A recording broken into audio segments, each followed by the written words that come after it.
you know how a lot of these influencers, they talk about how they were like, you know, entrepreneurs when they were really young, where they were like, you know, had a lemonade stand and they were like, you know, they had like this hustle going on at, you know, garage sales. And I didn't go through nothing like that. Very interesting conversation I had with Scott on the weekend. I already filled you in, but I'm going to fill you in again. His girl was not under the impression that, or she was shocked at my statement of when I was telling her, not statement, but conversation with Scott or somebody else maybe that she overheard. I can't remember that, you know, I had like multiple jobs when I was growing up. I got to a point where I had to park my car because I couldn't afford my insurance on it, you know, not for a really long extended period of time, but you know, I had to do it. And she was shocked in hearing that, because she had thought, and maybe not her, or maybe people had told her around town that I had come from money. And that's not the first time that I've heard that. There's been like posts online and on some YouTube and, you know, even Instagram that, you know, I come from money. I got what do you call that when like a trust fund? Yeah, like what do you even when someone dies, what do you call that? Yeah, that I got an inheritance. Wow, that was tough. That I got an inheritance from my grandfather, and my grandfather was like pretty poor. So, and my dad was, you know, pretty poor growing up too, and my mom was outrageously poor really poor growing up, coming from Portugal. So it was really weird hearing that, and I'm not exactly sure why, but I'm gonna call Scott and see if he knows why she had thought that. Hey, you know, on the weekend, remember I'm talking here with Scott. Remember Olivia was mentioning that she had thought, or she had heard that I had come from money. Remember that? Kind of. Is that like where did she get that from? I don't know. I'd have to ask her. Yeah, I'm kind of curious. Because when she what? Want me to ask her? Why, are you with her? No, later. Yeah, I would want you to ask her, because I'm very curious to know, because people have made posts on some of my stuff on social media that like I got an inheritance, or that I come from money, and I don't remember if she had said that she thought that when we were talking, and I had mentioned like I had like all these jobs, and you know, I saved up all my money to do what I did, and that's how I got started. But I don't remember and she was shocked when I said that, and I don't remember if she said that she had heard that, or that's what she simply thought. You know what I'm saying? Yeah, I know what you're talking about. I don't remember either. Yeah. I'll ask. Yeah, okay. Ask her. Let me know. I'll get back to you. Yeah, okay, bye. Yeah, so it was a really interesting conversation, and I don't know why people feel the need. Well, I do know why people feel the need to say that about other people, where they've, you know, come from money, or they got an inheritance or whatever. It makes them feel better about themselves. It makes them feel that when they're comparing somebody that's in a different position that they are, to provide an excuse for why they got there, so that it makes, you know, it, I guess it comforts their ego. It's easier for them to accept the fact that they didn't earn it on their own, because if they earned it on their own, then that means that they also could do the same thing. Yeah. But they lack the desire, the discipline, the determination, the perseverance to do it themselves. And that's a hard pill to swallow. Didn't she mention to you that like she'd love to hear in one of your videos about like a little more details of the early days? Yeah, she did. So, yeah, and I feel like I've communicated this, which is why. And she said that she watches our stuff, and that's why I'm a little bit shocked that she doesn't know. Maybe it's because we do talk a lot about from 18 years old onwards, 22 years old onwards, but maybe like how you were growing up, because you have, for example... This is what we were talking about. I remember now. What I was talking about was how I was not like this before. That's what it was. I remember this now. Okay. So the conversation was going in such a way that she wasn't shocked to hear That you built it on your own? She wasn't shocked to hear that. She knows that. She was shocked to hear that I wasn't always like this. Mm-hmm. That's what it was.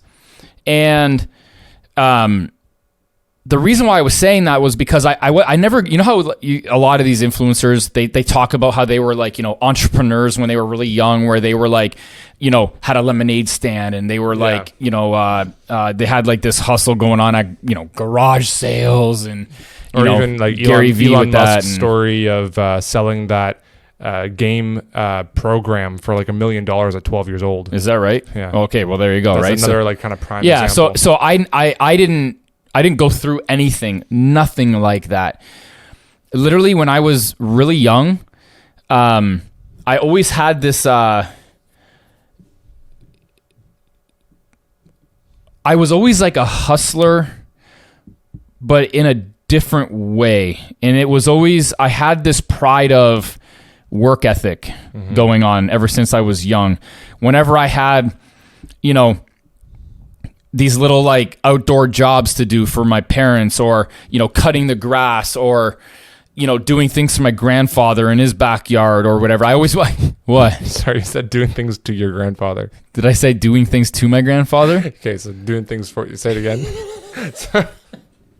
So I always had this, work ethic. So I ever since I was I was young, I always had this desire to almost like prove it. No, holy fuck, this is going nowhere quick. Just keep talking through it. Yeah, keep talking through it doesn't even matter. Actually, somebody made a comment on YouTube where it was like, that was hilarious about the banana cream pie shit. That's on YouTube? Yeah, Connor left it in. So anyways, oh my god. And you're like, I don't even care, I'm just gonna keep on going, and I'm just laughing. Yeah. Anyways, so I always had this desire to like prove a work ethic. Right. Yeah. And like I was saying, I would always try to prove it for whoever I was doing work for. Mm-hmm. And that translated right over into when I was even like 8 years old or 9 or 10 years old or whatever, doing the Windsor Star papers, where I'd always try to like beat my record of how long it would take me to finish my route. And then it got to the point where an adjacent route had quit, and then I convinced the Windsor Star to give me that route as well. Mm-hmm. And they didn't want to originally do it because they didn't think that I could finish it in time. And I was able to do the same, my route and the other route in the same time that it took the other person to finish their one route. Do you think that you were born with this work ethic, or do you think that was kind of instilled in you from like your parents and grandparents from a young age? Like where do you think it came from? Do you think it came from like how they talked to you and maybe how they disciplined or rewarded work ethic? Where do you think it originated? I don't know, to be honest with you. It's really weird to like when I think back, not that it's weird, but I don't exactly know where it came from. But my mom, especially my mom, she has a crazy work ethic. Mm-hmm. At one point she was working 2 jobs. She was like, what was she doing? Like nursing and working like midnights at like Tim Hortons or something. Like she was my mom always works like 16 hours a day. Like legitimately from as long as I can remember, my mom has been, like for example, I called her earlier. Remember I like, you weren't in here. I woke her up, but it was like fucking 2:00 in the afternoon. It's because she worked like 20 hours last night. Wow. Yeah. So she works like, so she was like sleeping in the afternoon because she's got to go back in for afternoon shift today. She's a nurse, right? Yeah. And she's got to go back in for afternoon shift, and she's working nights tonight. So she'll only sleep like 4 hours today. Wow. So but she's been doing shit like that forever, like literally forever. And does she love it, or like what do you think is her kind of driving, like financial stability? Yeah. So because she was outrageously poor growing up. So my mom grew up in like literally a house with like fucking 12 people in it, the size of this office. I'm not even joking. So that's not even like an exaggeration. And super poor growing up. And I remember from early on, my mom and my grandmother specifically would always mention that life will be a lot easier if you have money, a lot easier, and to always work as much as you can, and they would always tell me to save my money. And originally, when I was younger, that's what I did do, is I saved as much money as I possibly could until an opportunity, though, came up. And then that's when I bought the condos in the Goyo. I bought the 14 condos. So I went a little bit of a different route than they were telling me to go, where just put your money all in the bank. They would always say that shit, put all your money in the bank. So I went a different route. I put my money in the bank until I had an opportunity come up, and then I used it. Because the bank, if you keep your money in the bank, it's a fast track for losing value on your money or your capital or whatever. But anyways, they had always I always knew from an early age that, you know, given that my dad's family was also, you know, not well off at all. My mom's family, especially in Portugal, and even in the beginning years of them coming into Canada, were extremely poor. And they had always, you know, I'd always see my mom working like crazy hours. And then my dad always, you know, my dad didn't necessarily work crazy hours, but my dad would work, and then he'd come home and then, you know, hobby shit, right? Like he'd be working on the house, or he'd be doing this or doing that.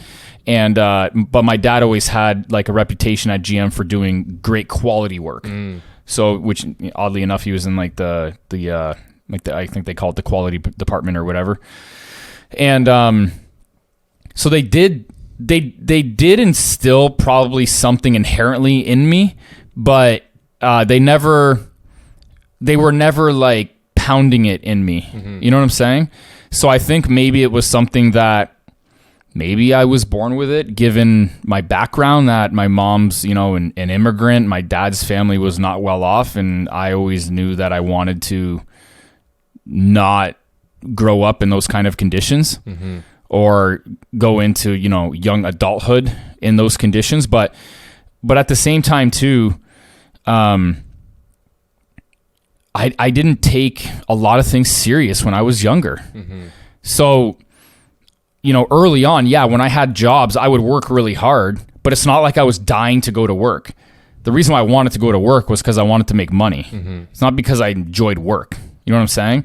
And then on the flip side of that, when, like, you know, I looked up to my grandfather, so when he asked me to do certain things, you know, in the yard or help him with certain yeah, there we go. Eh?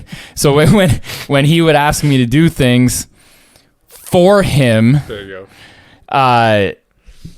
You know, I wanted to make him proud as a, you know, younger on, and be like, wow, he, you know, have him tell people like he's such a great worker, and he would do that, right? And then when I took over the paper routes, people were always, you know, complimenting me on how early I got them the papers. I was always on time. I was always so quick, you know, stuff like that. So then when I started doing that, people would start tipping me more. So then I kept that up. And then even when I got to GM, you know, that whole story about me being on the line, you know, I would always do like as much work as possible, as humanly good as possible, and as humanly quick as possible, so that I would do really three things at GM. Number one, I would do the best job that I could on the line and have as little screw ups as possible. Number two, there was these little satellite assembly things where you would have to like maybe you know, add springs to like some sort of part on a side assembly off the line. I would finish that job as much as quick as possible, and then when I would finish that job, I would go around the line asking if anybody wanted to go home. So I would finish the job maybe like an hour and a half to 2 hours early, and then I'd go around and see if anybody wanted to go home early so that I could finish their job. And I didn't have to do that. I could have sat off the line in the break room and do that. But because of that, the other workers, like the full-timers, loved having me there because I'd relieve them, and then the foremans would love having me there because I'd never fuck up and I'd finish my job, and all of the other workers loved having me there, so it would make the foreman's job easier simply even because I was there. And then what I would do is sometimes I'd go, and when I wasn't scheduled, I'd go to GM and I'd actually sit there in the lunchroom or off the lunch, not in the lunchroom, but like a little area off the lunchroom that you could sit on or whatever when the line's down. And I'd sit there, or I'd go around the line asking people if they wanted to go home and not work. And I was already there, so they wouldn't even call anybody in. So I would simply clock in and I'd have a shift, even when I wasn't scheduled. So I always had this like burning desire to, do really great, perform really great quality work and to do it quick and to do it efficiently and to be, a powerhouse work ethic. But I never had aspirations to own my own business. And I think that that's where Scott's Girl was going with that is my mindset changed when I realized that all my friends are graduating with degrees. They're all going to have these great jobs. I dropped out. I already knew that I wasn't cut out for school. And really my only option was to maybe, like at that point in time, I didn't even know that, to do a supplement or to own a supplement company or start a supplement brand or anything. It was, okay, I'm going to start in real estate and it's going to take me 20 years, but in 20 years, I'm going to be able to,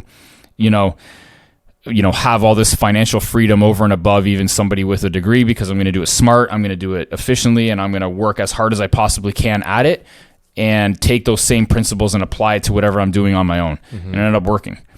But I think what she was referring to is not realizing that I didn't have this mindset from the very beginning, because I didn't. If anything, I had a mindset of like, I was kind of like I wasn't motivated to, it's really weird. When I was in the setting and working, I was very motivated to do a great job, but I wasn't motivated to go to work.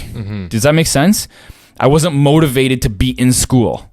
That was another thing too. I was never motivated to do a great job in school, which is really weird. I'm a smart guy, so I would get good grades especially when I tried, but I was never like in school being like, oh man, I got to get like straight A's. I was never that guy. So it's really weird. And I, to be honest with you, I think it all came down to when I started realizing what was extremely attractive to women after the girlfriend that I had at the time had broken up with me. And Scott and I went through this like revelation about, how to be the type of person that would attract the highest quality and the highest status woman. And upon doing my research or, whatever, or looking internally and looking externally at what those characteristics are that women truly want, it's a high status man that is living to their fullest potential and trying to produce an environment around them to allow others to do the same. And in order for me to do that, it wasn't going to be in an employee type of scenario, because I wasn't able to really get a job where I was able to utilize my skills, because at that point in time, I had no credibility whatsoever. And really the only way for me to do anything was to take it upon myself to create that environment for me. And at that point, that's when my life started to shift. So it wasn't, prior to that, I simply wanted money because it was instilled in me that my life would be easier with it, because my parents were poor growing up. And I understood that concept. I didn't know what I was going to do with it, but I understood the concept. And when I was in a position to be put to work, I was a workhorse. And that's it. So I think she was really shocked to hear that.